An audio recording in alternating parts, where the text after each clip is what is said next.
friendships. You know, some friendships are temporary and others are more like evergreen, as in you'd be friends with them from whenever you first met them until the day you die. And like, that's obviously the friends everybody wants. But, you know, personally in my experience, I've had countless friends through the years where I have lost contact with. Like, everyone from primary school that I was friendly with, I'm not friendly with now. And it's not necessarily that they're bad people or there's anything wrong with them. It's just, it happens over time. It's just like, I guess when you end up having and developing different interests, people and friends can actually, you know, go away from you. And I guess with time that can happen. Like, when I left secondary school and moved to college, I had like a friend that I ended up, you know, not being friendly with. And it just, you know, it was, I guess, sad in a way, because like, this was someone that you hung out with for 6 years in secondary school, and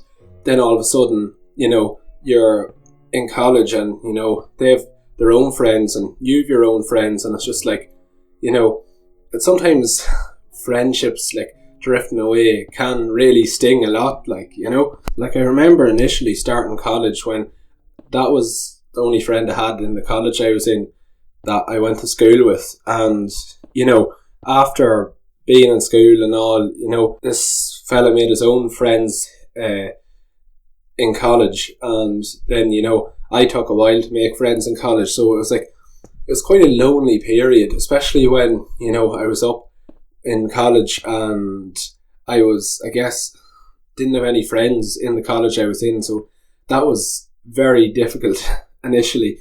And it kind of brings me to the idea, the whole lone wolf thing. I don't think a lone wolf thing really exists. We are social beings, and, you know, you do need some kind of, I guess, either friends, community, girlfriend, whatever it may be. You need something. Like, you can't just camp up in the woods and have zero human interaction. And that's like the thing that I guess I realise, that when you hear online and these gurus and all talking about how you should ditch friends who don't provide value to you, or, you know, who aren't moving in your direction, you know, you should try uplift your friends as best as you can. And if, you know, they don't show up for you, or they don't, I guess, you know, value you, then I guess you can drift away from your friends. But the fact that you can have friends who are there for you and, you know, will always be there for you when you need them, if you're feeling down they'll cheer you up or whatever, and you're told to get rid of them online by people, I think that's kind of a scummy kind of thing to do, because a lot of courses that get sold online are pushed to people who are lonely and who mightn't have friends and mightn't have, I guess, the community that you should foster, because that's how you don't get taken advantage of in times. And also, like, when you try to just make friends with people, say based on their status or how fat of a bank account they may have, you know, it's a very shallow friendship, and it's not like what you should be determining whether you're friends with someone or not.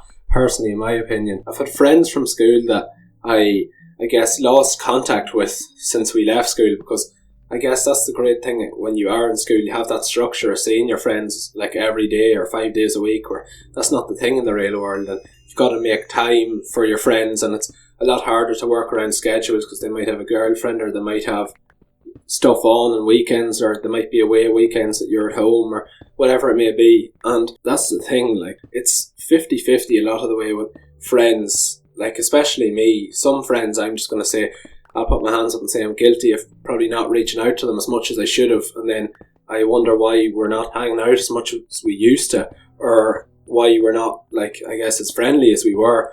And it's a thing you see online, and kind of a narrative that gets pushed, and people eat it up. Like, they fucking eat this up, in the sense of, oh yeah, I am 34 and I have no friends, I'm 28 and I don't have a single friend. And while that can happen, it's not really a great existence. Like, the people who try push this whole idea of having no friends is normal are generally quite sad and miserable and unhappy in their lives. Like, I know personally, when I've lost friends and I haven't been in contact with them, I've never been more miserable in periods of my life where I haven't had friends, especially like in start of secondary school for a while, and the start of college. Because when you really think about it, like, people might argue that, as humans we don't need friends, but at the same time though we kind of do, because like friendships and being in a friendship group and having a laugh with friends and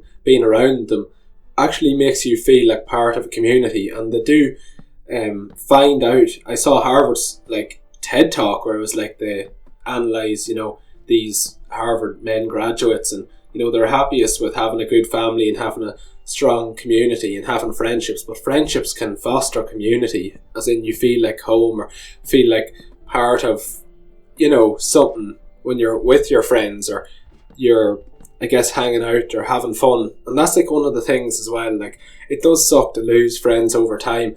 And you don't know who you could lose. Like some of the people I was closest with in school, I have ended up just losing touch with over time. And like at the same time, that was difficult because when you're friendly with someone for so long and you've hung out and travelled places and I guess had good times and good memories together, it feels sad when you can't like hang out with them anymore or call them. I always kind of believe though that there's like a reason for everything, and like friends shedding over time is like them people unfortunately were never meant to, I guess, be your friends for good, even though you would have thought at the time.